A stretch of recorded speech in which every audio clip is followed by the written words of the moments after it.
Editorial है, जितने लोग एडिटोरियल पसंद करते हैं they should listen this very carefully. तो fearsome 5 headwinds.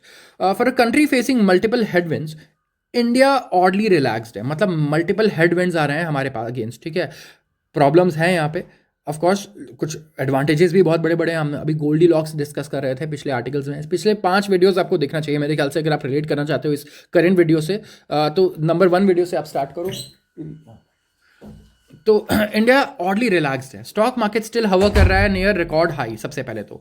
इसके अलावा शॉपिंग मॉल्स अगर आप देखोगे तो ये बिजी हैं. एंड इंटरेस्ट रेट्स बहुत स्टेबल हैं. सेल्स ऑफ कार अगर आप देखोगे और बाइक्स, ये लगातार बढ़ रहे हैं. हाई एंड प्रॉपर्टी सेल्स तो और स्ट्रॉन्गर 60% अभी हमने देखा. यहाँ पे ग्रोथ भी एक्सपेक्ट कर रहे हैं हम लोग पिछले आर्टिकल में ही. तो जो इन्वेस्टर्स और पॉलिसी मेकर्स हैं, इनको लगता है कि बड़ा ही स्मूथ चल रहा है इस टाइम पे सारा मामला, राइट. और ये कॉन्फिडेंस बड़ा ही मिसलीडिंग हो सकता है कि जिस आपके साथ दुर्घटना तब होती है ना जब आप रिलैक्स्ड होते हो. जब आप डरे हुए होते हो ना तब चीज़ नहीं होती. जैसे रिलैक्स होते हो कि नहीं यार अब डर के कोई फायदा नहीं है, वैसी चीज़ें गलत होना शुरू हो जाती है कई बार. और बीनीथ द सर्फेस अगर आप देखोगे तो इंडिया एक स्लोअर फेज में आ रहा है इस एडिटोरियल आर्टिकल के राइटर के अकॉर्डिंग. अब क्या कह रहे हैं देबशीष बसु जी, एक बार जानने की कोशिश करते हैं. सबसे पहले तो इन्होंने कहा है 1 डिफाइंड बाय 5 फैक्टर्स. और ये 5 फैक्टर्स क्या है? नंबर 1 पे, इसको मैं डिफरेंट कलर से हाईलाइट करता हूं ताकि हम डिफ्रेंशिएट कर पाएं. यहाँ पे नंबर 1 पे क्या है? High government debt to GDP ratio. मतलब कि डेट अगेंस्ट जीडीपी अगर रेशियो कैलकुलेट करोगे तो डेट काफ़ी ज़्यादा बढ़ चुका है. दूसरा, स्लोइंग डोमेस्टिक रेवेन्यू इंजन. जो डोमेस्टिक रेवेन्यू है हमारी कंपनीज का, वो कहीं ना कहीं स्लो हो रहा है. जो इंडियन कंपनीज है इतना पैसा एक्चुअली अर्निंग्स ग्रो नहीं कर पा रही हैं. और इसके बाद लोअर हाउस होल्ड सेविंग्स. लोग सेव नहीं कर पा रहे हैं, पैसा सेविंग्स नहीं हो रही है. And more hostile geopolitical environment.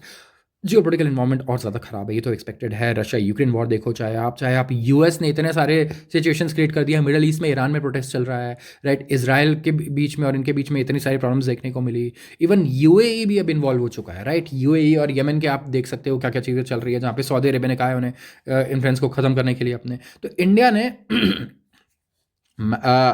Manage किया ईच ऑफ दिस फोर्सेस को सेपरेटली इन पास्ट. लेकिन एक साथ अब ये आ रहे हैं तो ये थ्रेटन करते हैं कि हमारा जो ग्रोथ नैरेटिव है ना, इसको कहीं ना कहीं ये, मैं कह रहा हूँ कि नेगेटिव कर सकता है, ठीक है. जो नैरेटिव हमने बड़ी मुश्किल से बिल्ड किया है. अब बात करते हैं डेट टू जीडीपी की. डेट टू जीडीपी रेशियो क्या होता है? टोटल डेट, आपके ऊपर उधार कितना है. डेट टू जीडीपी रेशियो आपकी इनकम की तरह है. जैसे मैं बोलूँ आपकी सैलरी कितनी है, ठीक है. सैलरी मान लो आपके 1 लाख रुपए है और आपके ऊपर कर्ज कितना है, कितने का लोन है फॉर एग्जाम्पल. तो आप कह रहे हो मेरे पास लोन है 2 लाख रुपए का. अब 1 साल में आप 1 लाख रुपए कमा रहे हो. 1 साल में आप अब 1 साल में नहीं, अब टोटल डेट आपके ऊपर 2 लाख है. तो डेट टू जीडीपी रेशियो कितना हुआ? 2:1 हुआ. 2:1 हुआ. तो वैसे ही इंडिया का debt to GDP ratio calculate किया जाता है. और यहाँ पे इनके हिसाब से ये ज़्यादा है. अब ज़्यादा कैसे है और ज़्यादा क्या फिगर होता है, क्या किसको हम ज़्यादा कह सकते हैं, एक बार ये देखते हैं. तो फाइनेंस मिनिस्टर ने कहा है कि डेट टू जीडीपी को कम करना हमारी कोर प्रायोरिटी और इस बजट भी हमें देखने को मिल सकता है. एक तो फिस्कल डेफिसिट और debt to GDP ratio. According to IMF, international monetary fund, India का जो डेट टू जीडीपी रेशियो है ये 80% से ज़्यादा हो गया है. मतलब कि जीडीपी का 80% से ऊपर उधार ले लिया है हमने. जितना हम कमा रहे हैं उससे 80% से ज़्यादा, जहाँ पे कंबाइंड डेट्स हैं सेंट्रल और स्टेट गवर्नमेंट्स के. अब how will government reduce debt? Government reduce कैसे करेगी डेट को? तो according to several fiscal estimates 4 से 5 ओवरहेड्स हैं खर्चों के. अब आप भी क्या बैठोगे, कहोगे, आप कहोगे यार उधार कम करना है तो खर्चे कम करने पड़ेंगे और उस खर्चे से जो सेव होगा उससे उधार चुकाएंगे. तो सबसे पहले कहाँ जा रहा है पैसा? सबसे पहले एज अ कंपनी सोचो, आप सैलरीज दे रहे हो तो 28% पैसा जा रहा है सैलरी में. पेंशन जा रहे हैं 15%. इंटरेस्ट जो हम पे करते हैं 25%. तो ब्याज चला जा रहा है. ब्याज उधार लेकर के ब्याज चुका रहा है. ऐसी हाल है, ऐसी हालत रहती है गवर्नमेंट्स की. और सब्सिडी और वेलफेयर पे जा रहा है 15%. तो टुगेदर 80% जो गवर्नमेंट का रेवेन्यू है वो यहीं चला जा रहा है. तो डेट को कम करने के लिए बचा ही क्या, राइट. अभी प्राइम मिनिस्टर से मीटिंग भी किया गया तो इकोनॉमिस्ट ने आर्ग्यू किया कि कैपिटल एक्सपेंडिचर को आप कम करो और डेट को उससे कट करो. क्योंकि केपेक्स इंडिया में क्या है ना, मैं बताता हूँ बड़ी इंटरेस्टिंग चीज़. गवर्नमेंट केपेक्स करती है. केपेक्स का मतलब होता है capital expenditure. Capex capital expenditure मतलब कैपिटल एक्सपेंडिचर जैसे इंफ्रास्ट्रक्चर पे खर्च करना, लॉन्ग टर्म प्रोजेक्ट्स पे खर्च करना, कुछ बिल्ड करना, राइट. तो कैपिटल एक्सपेंडिचर गवर्नमेंट करती है तो हमारा जीडीपी ग्रो करता है. लेकिन अगर केपेक्स कम हो जाता है, जैसा कि इलेक्शन वाले साल का डेटा आप देखो, जिस दिन सेंट्रल इलेक्शन से केपेक्स गवर्नमेंट का ड्रॉप हुआ, क्योंकि ऑफकोर्स उस टाइम पे मॉडल कोड ऑफ कंडक्ट भी आ जाता है. तो क्या हुआ, हमारा जीडीपी एकदम से नीचे गिर के एक क्वार्टर तो ये 5.4% पे आ गया था. जी 5.4% पे पहुंच गया था. मैं बात कर रहा हूँ सेंट्रल इलेक्शन वाले ईयर की. और उस टाइम पे देखो हमें समझ में आया कि कितना ज़्यादा हम डिपेंड करते हैं सिर्फ गवर्नमेंट के केपेक्स पे, जो कि बिल्कुल सही नहीं है. तो ये केपेक्स कहाँ से आएगा? या तो फॉरेन से आए, फॉरेन डायरेक्ट इन्वेस्टमेंट, या तो फिर इंडियन डोमेस्टिक कंपनीज करे ना केपेक्स, लेकिन वो तो तब केपेक्स करेंगे जब उन्हें लगेगा कि आगे बहुत अच्छा फ्यूचर है। तो कहीं ना कहीं ये ट्रिकी है ये करना, राइट?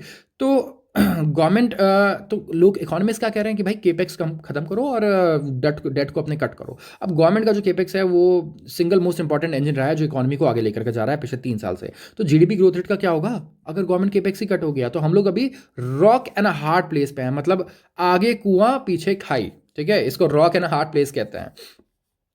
अब स्लोअर रेवेन्यू ग्रोथ, दूसरा प्रॉब्लम क्या है? सबसे पहला था क्या था? High debt to GDP ratio, जितना उधार है उसके अगेंस्ट हमारा रेवेन्यू कम है। Debt would not have been a problem अगर इंडिया की जो रेवेन्यू बेस है वो रॉबस्ट होती, लेकिन 3 साल के ग्रोथ के बाद भी अगर आप देखोगे तो इंडिया का जो मेन रेवेन्यू इंजन है ना वो मोमेंटम लूज कर रहा है। रेवेन्यू इंजन क्या है? सबसे पहले दिसंबर का आप डेटा देखो, जो नेट कलेक्शन है हमारा जीएसटी का, रेवेन्यू इंजन होता है जीएसटी, गवर्नमेंट टैक्स से पैसा कमाती है। ये सबसे रिलायबल रियल टाइम इंडिकेटर होता है इकोनॉमिक एक्टिविटी का। जीएसटी बढ़ रहा है, इकोनॉमिक एक्टिविटी बढ़ती है, ठीक है? सीधा सीधा सिंपल इंडिकेटर है ये, और ये सिर्फ 2.2% बढ़ा। और underneath this headline half of Indian states जो है वो स्टैग्नेट कर रहे हैं या श्रिंक कर रहे हैं। स्टेट्स का हाल तो आपको पता ही है कितना बुरा होता है, क्योंकि स्टेट की पॉलिसीज तो पता नहीं कौन से इकोनॉमिस्ट बनाते हैं, ज़्यादा स्टेट्स एकदम खड्डे और खाई में रहते हैं। और स्टेट के इलेक्शंस में तो जनता ऐसे इंसान को वोट देती है जो सबसे ज़्यादा मुझे लगता है कि प्रूव करता है कि भाई सबसे घटिया पॉलिसीज इकोनॉमी की मेरी होंगी। अब बिग कंजम्पशन स्टेट्स जैसे कि तमिलनाडु, केरला, मध्य प्रदेश, इन्होंने डिक्लाइन रिकॉर्ड किया है और ये प्रॉपअप कर रहा है मतलब क्या प्रॉपअप कर रहा है? एग्रीगेट नंबर वो है एक narrow set of manufacturing and logistic hubs जो बेनिफिट करता है इंपोर्ट लिंक टैक्सेस और इंटीग्रेटेड जीएसटी सेटलमेंट्स को।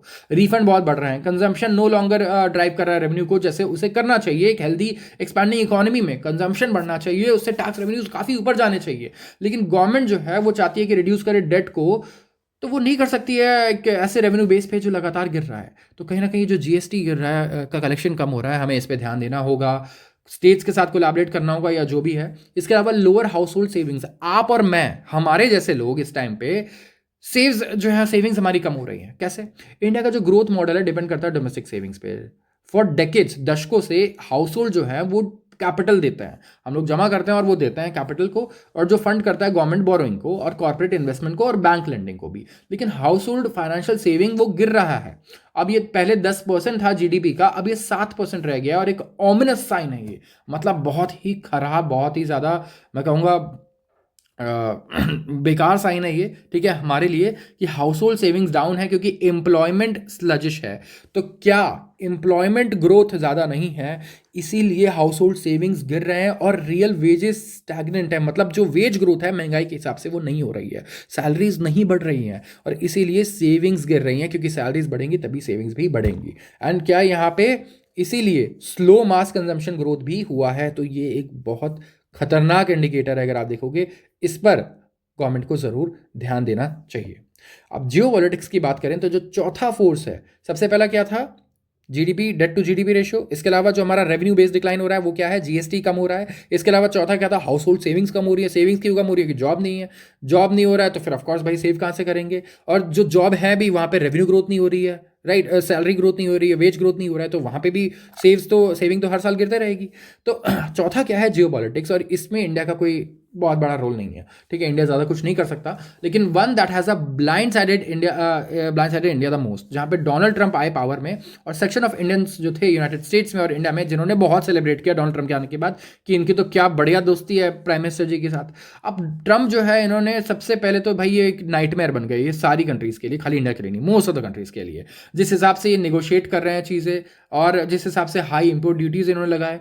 और India one of the few large economies है जो सिक्योर नहीं कर पाया है एक ट्रेड अकोमोडेशन यूएस के साथ, और इंडिया के जो एक्सपोर्ट्स भी हैं ऑफ $50 बिलियन टू यूएस, इनके ऊपर माउंटिंग प्रेशर आ गया। और इसके साथ स्पेसिफिकली आप देखो हमारे टेक्सटाइल और गारमेंट इंडस्ट्री की हालत खराब हो गई, हमारे जेम्स और ज्वेलरी इंडस्ट्री, डायमंड की कितनी सारी कंपनीज बंद हो गई हैं। अब जाकर के देखो हालत बहुत खराब हुई उनकी, और जो रशिया, इंडिया और यूएस का जो रिलेशन ऐसे हुए, ट्रेड डील साइन नहीं हुई, उनके ऊपर बहुत गंदा इंपैक्ट पड़ा है। अब कभी जाओ और बात करो रियल लाइफ में जाके लोगों से, ना कि आप टीवी पे न्यूज़ देखो, तब आपको समझ में आएगा। तो इन्होंने ये भी ऑर्डर कर दिया कि वेनेजुएला के प्रेसिडेंट को भी उठाओ, यहाँ लेकर आओ, और इनको हम लोग जो है यहाँ पे ठीक करेंगे, इनको हम लोग बताएंगे कि कैसे क्या करना है। तो अब एनेक्स करना चाहते हैं ग्रीनलैंड, एंड कनाडा भी है, फिर उसके अलावा कोलंबिया, मैक्सिको, इनको भी अपने अपने निशाने में ला के रखा है इन्होंने। क्रॉसर मतलब निशाना, ठीक है, क्रॉसर में लाके रखा है। तो ये बैक कर रहे हैं प्रपोजल कि ये एक्सट्रीमली हाई टैरिफ लगाएंगे उन कंट्रीज पे जो इंपोर्ट कर रही हैं रशियन ऑयल, जिसमें इंडिया भी इंक्लूडेड है, इसके अलावा यूरोप भी इंक्लूडेड है। तो इंडियन पॉलिसी मेकर्स जो है कॉन्फिडेंट है कि फ्री ट्रेड एग्रीमेंट तो हम साइन कर ही लेंगे, लेकिन ये तो नवंबर निकल गया, दिसंबर निकल गया, अब जनवरी भी निकलने वाला है, कब हो पाएगा ये। और जो एक्सपोर्ट अपॉर्चुनिटीज आउटसाइड यूएस है ये वो भी देखेंगे, लेकिन यूएस दुनिया की सबसे बड़ी इकॉनमी है, सबसे बड़ा कंज्यूमर है, वो सबसे बड़े कंज्यूमर को आप नहीं अवॉइड कर सकते हो यहाँ पे। तो कहीं ना कहीं इन्होंने मॉक भी किया इंडियन प्राइम मिनिस्टर को, और बहुत कम पेशेंस दिखाई है स्ट्रेटेजिक नेसेसिटीज के लिए। तो इंडिया अनलाइक चाइना लैक करता है स्केल, लेवरेज या फाइनेंशियल फायर पावर कि वो ऐसे ब्लोज को अब्सॉर्ब कर पाए। और फिर आता है डोमेस्टिक पॉपुलिज्म। जब ग्रोथ स्लो होता है और जॉब डिसअपॉइंट करते हैं तो रिस्पॉन्स फिस्कल प्रूडेंस नहीं होता। ऐसा नहीं कि जो समझदारी वाला रिस्पॉन्स है वो देंगे। जब भी ग्रोथ कम हो और जॉब ग्रोथ ना हो तो पॉपुलिज्म पे चली जाती है सरकार। अरे जॉब्स नहीं हो पा रही हैं, अरे ग्रो नहीं कर रहा, एक काम करो पैसा बांटो, ठीक है। तो subsidies, loan waivers, cheap credit दिया जा रहा है, पब्लिक हायरिंग की जा रही है। तो इसकी वजह से क्या होता है, दिखाया जाता है कि देखो, क्योंकि इससे रिजल्ट तुरंत आ जाता है ना। आप अगर एक कंपनी सेटअप करोगे, पॉलिसी चेंजेस करोगे, 10 साल में चेंजेस आएंगे, लेकिन वो चेंजेस 100 साल तक इंडिया को डेवलप करेंगी। लेकिन तब तक तो आपको वोट मिलेगा नहीं, आप तो निकल चुके होंगे, हार चुके होंगे इलेक्शन। तो गवर्नमेंट क्या करती है, कुछ ऐसा करो जो आज देखे कि आज ही हो गया, मतलब एकदम से उसका फायदा मिलना चाहिए। तो क्या है, फ्रीबीज बांट दी, कुछ लोन वेवर कर दिए, राइट। जो एथ पे कमीशन लूम्स आ रहा है इस टाइम पे, ये पुश करेगा फिक्स्ड ओवरहेड को इवन हायर। जो गवर्नमेंट का फिक्स कॉस्ट है वो और ज़्यादा बढ़ने वाला है। हमने क्या देखा, 23% ऑलरेडी इनका सैलरी पे खर्च हो रहा है पैसा, अब 15% पेंशन पे जा रहा है। तो फिर एथ पे कमीशन आने के बाद ये और ज़्यादा बढ़ जाएगा। तो डेट कट करना तो और मुश्किल है। And FM wants to do is sensible, of course sensible है ये, फिजिकल डिफिसिट को भी कम करना चाहता है, जो इन्होंने कहा है कि टारगेट अचीव करेंगे। लेकिन कंपेरेटिव जो पॉलिटिक्स है ना वो बहुत मुश्किल कर देती है। जैसे कि आरबीआई ने कट किया policy rate by 125 basis point, मतलब 1.25%, ताकि मॉनेटरी कंडीशंस ईजियर हो यहाँ पे। लेकिन कहीं ना कहीं अगर आप देखोगे तो जो government bank small saving scheme है वो अभी भी हाई टैक्स एडवांटेज रिटर्न्स दे रही है, जिससे वजह से बैंक जो है ये पास ऑन नहीं कर पा रहे हैं रेट कट्स। इसके अलावा ये जो 5 फोर्सेज हैं ये रिड्यूस करेंगे हमारे इकोनॉमिक ग्रोथ को, हमारा इकोनॉमिक ग्रोथ कम होगा इससे। इसके अलावा इंडिया सिग्निफिकेंटली मोर प्रोडक्टिव भी नहीं बन पाएगा, एक्सपोर्ट कॉम्पिटिशन भी, मतलब हम तो नहीं फेस कर पाएंगे इतना कंपटीशन अगर रहेगा एक्सपोर्ट में, जहां हमें चाइना से compete करना है जो ऑलरेडी इतना सब्सिडाइज करता है, ऐसी पॉलिसीज देता है अपनी कंपनीज के लिए जो मतलब अनबेरेबल है, कोई यूएस भी नहीं मैच कर पाता है उससे।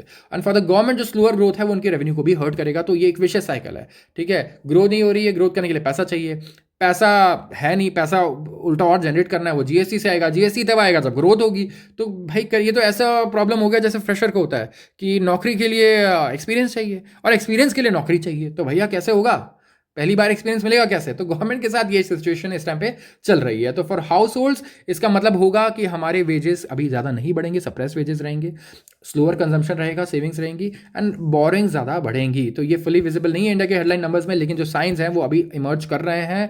एंड इंडिया हेड कर रहा है into a period in which margin for error has vanish. मतलब मार्जिन फॉर एरर मतलब आप गलती नहीं कर सकते, हम कोई भी गलती नहीं हो सकती है। तो ये था हमारा editorial irrational choice, fearsome 5 headwinds, ये 5 प्रॉब्लम्स जो इंडिया फेस करता है इस वक्त। ये आपके दिमाग में होना चाहिए मेरे ख्याल से, और कॉपी मत करो इनको, जो राइटर ने लिखा है। एक एक चीज़ हमें मेरे ख्याल से एक बार खुद से एक बार वैलिडेट करनी चाहिए, एनालाइज करना चाहिए और डीपली कि जो बोल रहे हैं क्या ये फैक्ट है। डेट टू जीडीपी रेशियो कितना है, बाकी कंट्रीज का कितना चल रहा है, क्या रेवेन्यू ग्रोथ सही में स्लो है, क्या इस क्वार्टर कुछ डिमांड पे कब हुआ है, इस क्वार्टरली रिजल्ट जो शेयर मार्केट में मेरे ख्याल से रिजल्ट आएंगी कंपनी की, उस पर आपको ज़रूर ध्यान देना चाहिए।